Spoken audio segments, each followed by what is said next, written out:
I am honoured to have been asked to do the foreword. I am honoured.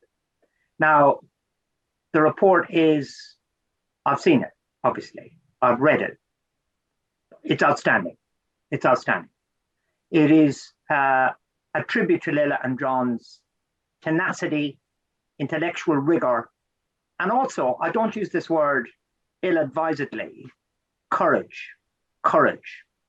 The trade of our society is towards the bullying into silence of people who challenge the contradictions inherent in this country's approach to the resolution of what its own values entail.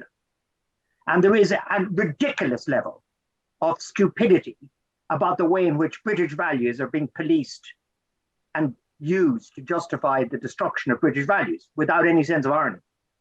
And this report exposes that. It also takes the initiative, which is a fabulous thing. For too often, people who are resisting change are just that, change for the worst, on the back foot, reactive. I think it's a great thing that this report has come out in advance of what we've been hearing about the Shawcross thing.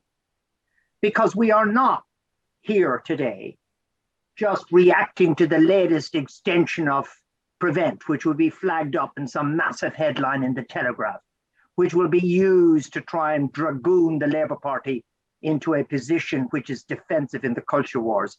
We are not doing that. We are actually setting out our own stall, and we are trying to inform the agenda.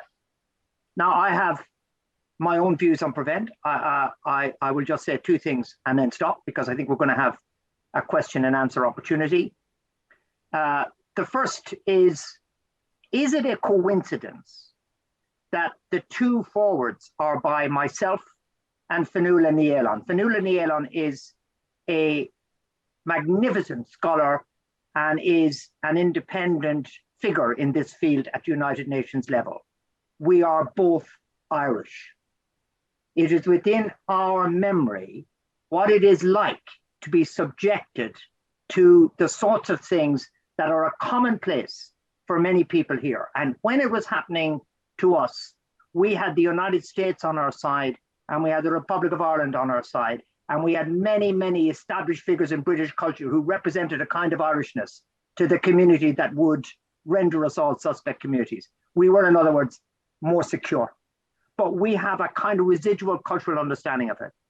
And I want to salute especially to the authors of this report for having, as it were, stood in solidarity with the people who are victims of Prevent.